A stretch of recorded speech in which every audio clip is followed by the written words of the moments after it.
To make a quick video to go with day 3, which is how you are going to write your paragraph about similarities. So if for whatever reason you need to catch up on that part of your informational writing, what you'll need to do is go down to the bottom of my Canvas page here where I'm going and click on the missing work button. That's definitely your friend for staying caught up.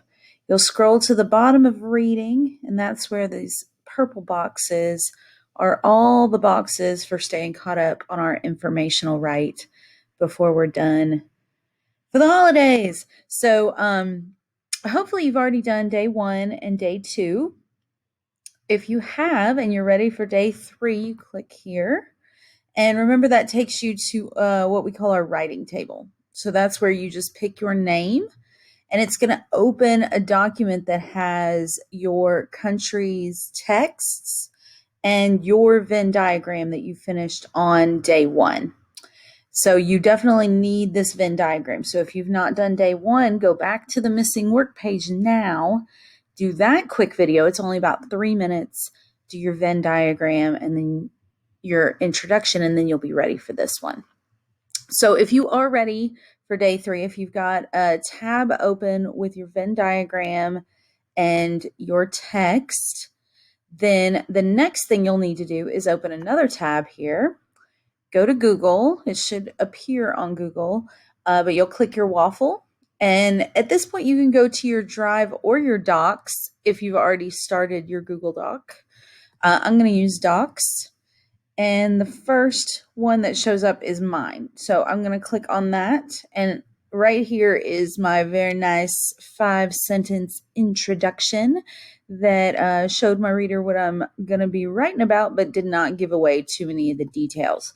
So to get to my next paragraph, I can go to the end of that last sentence, push my enter button, and then sometimes it'll go right there. If it goes over to that edge, I can just push the tab key, and that gives me my nice indentation for my paragraph. So this whole paragraph is about the ways that my two countries are the same. So on my Venn diagram, that is the information here in the middle, is how they are the same, how they are alike. Their similarities is another way to say that. So I found this very helpful graphic organizer, kind of sentence stem organizer thing that gives us some ways that we can create these sentences. So my compare sentence stems are these ones in blue, and then I'll use my red ones for the next paragraph when I get to the differences. So for my first sentence, I'm going to use this first one. Blank and blank are alike because, and then I have to give that reason why they're alike. So I got to go to my Venn diagram and look at what do I have in the middle here. So the first thing I have is that both USA and Brazil use Christmas trees for decoration. And keep in mind, you all cannot use either USA or Brazil for your paper. I'm only using it because I wanted to pick some countries you all didn't have.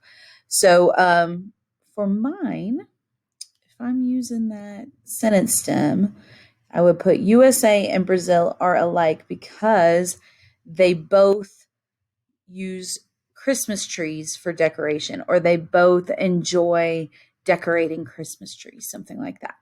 So I'm going to go ahead and write that over here. USA and Brazil are alike because they both enjoy decorating Christmas trees. I've already got one sentence down. Then I'm going to just follow that pattern until I have all 5 of my sentences. So I go over here now, nativity scenes for decoration. Go back over to my notes, and I could have a sentence that says both blank and blank have or are this other thing. So I could say both Brazil and the United States, or both of these countries, since I've already mentioned the name of my countries. I could say both countries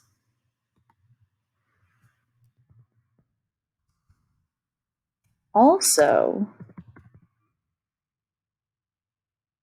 let's say display nativity scenes.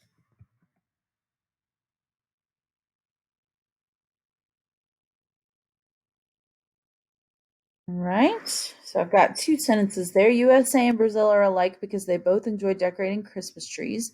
Both countries also display nativity scenes. So these words like both, also, alike, these are what we want to see in this compare paragraph, so that we really know that these are ways that the two countries are the same. So next, we've got a big feast on Christmas Day. How could I phrase this one? I could say Brazil and USA both have a big feast on Christmas Day.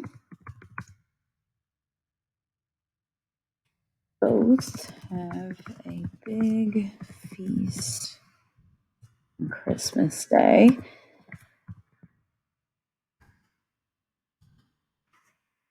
Okay, we've got three sentences now. My next one is about that they both sing Christmas carols. And I've really used all three, so I could go back to my first sentence again, but instead of saying the names of the countries again, like I said, USA and Brazil in my first sentence, both countries. So I kind of replaced that in my second sentence to have a little variety. Brazil and the USA both have a big feast on Christmas Day as my third sentence. So I could also go back to that, just saying both countries again, or these countries both also enjoy Christmas carols. Maybe you have a ton of similarities.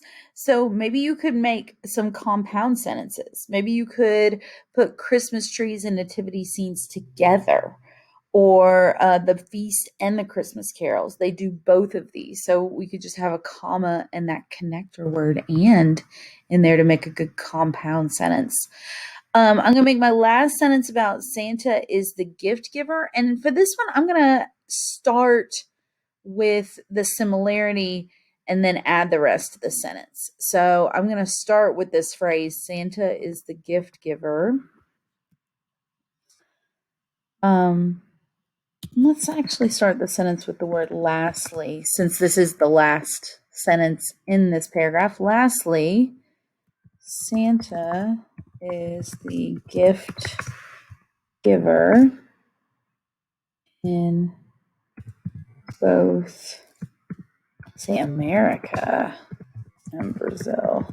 Because again, we don't want to be repeating ourselves over and over and over again. If we can find different words for some words that appear in the same the same paragraph, it's really good to add that little bit of variety so that it's more interesting for your reader. So that's it for the compare paragraph. Once you have two good paragraphs that all the sentences come one right after another, the most you should have between sentences is one little space. Please make sure you don't have everything right on top of each other. Every punctuation you do should have a space after it. All your country names should be capitalized. Anytime you write the word Christmas, it should be capitalized. And any Christmas people like baby Jesus, Santa, Julapuki, those all have to be capitalized as well. So I can't wait to read your comparison paragraph, and I will see you soon, and we'll do a differences paragraph next. Thanks. Bye.